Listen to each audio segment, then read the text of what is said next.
Lismore, tucked into the rolling landscape of West Waterford, is one of those little Irish towns that's packed with character and charm. I call it a town, but with a population of just over 1,347, it's really closer to a village. Yet it proudly carries the title of a historic heritage town. And when you look closely, you start to notice the patterns, the Gothic arches, the stone tracery, the steep roof lines, and the symmetry that repeats from building to building. These aren't just architectural choices, they're the fingerprints of Lismore's identity, and they became the DNA of the design that I've been working on. By way of introduction, these are my little buddies. This is Rupert. He's curious, cheeky, and was born earlier this year. And that's his dad, Robin Williams. Yeah, he's named after the actor because he's got just as much personality. I first met Robin Williams 2 years ago when I was building an 8x6 shed in the garden. As I worked, he'd pop around my feet picking off whatever insects I'd disturbed. Day by day he got closer and closer until eventually we became friends. He looks a bit scruffy at the moment, he's molting, but he'll be back to his handsome self in no time. It's just about coming into autumn now, and that's the time when I start thinking about my little buddies and making sure that they've somewhere to grab a bite to eat. It really makes a difference to them through the winter. It keeps them healthy and it keeps them strong. I also need to think about placing the feeder at a reasonable height. This is to keep it away from cats, predators, and this cheeky little girl.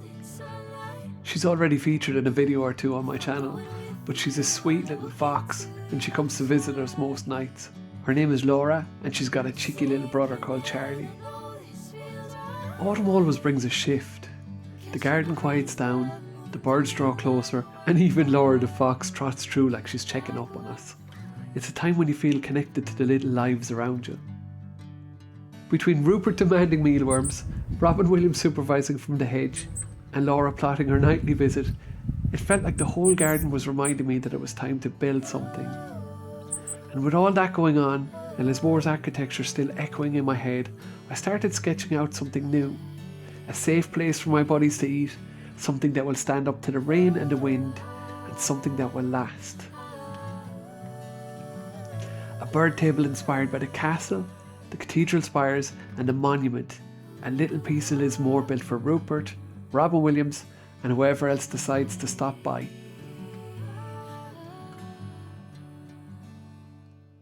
In the past I've built bird tables out of wood. They were beautiful and honestly they were a joy to make. They even made great gifts for friends and family, but the rain and the wind were always an issue. A freestanding wooden bird table is vulnerable. One good storm can blow it over and once it's sitting in the wet grass, rot isn't far behind.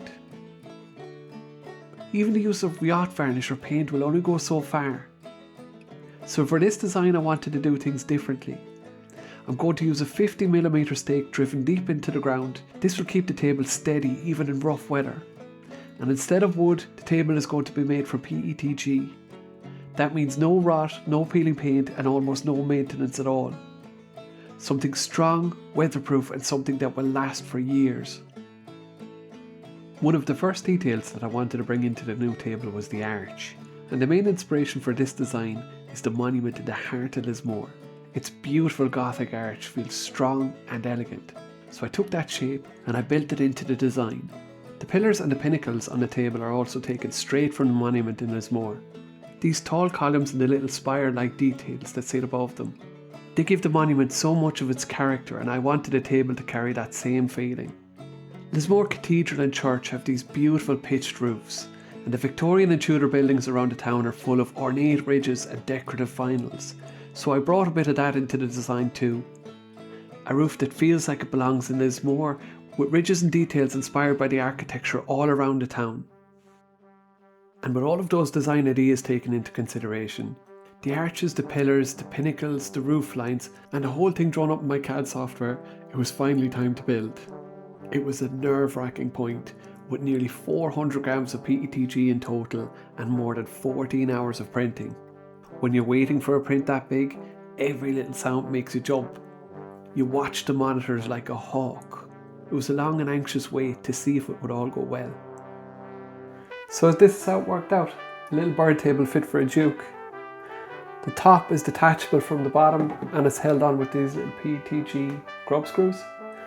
I also made a nice long collar screwed into the post right there, and that should keep it stable during the Irish winters. Also, drainage is also a problem often with bird tables, so I made plenty fairly large drain holes, and I can easily fit a little earbud in through these and clean them out when needs be. So let's get it outside and see what it looks like. It'll take a little while for my buddies to get used to the idea of their new feeder, which is why now is the perfect time to place it in the garden, right before the autumn sets in.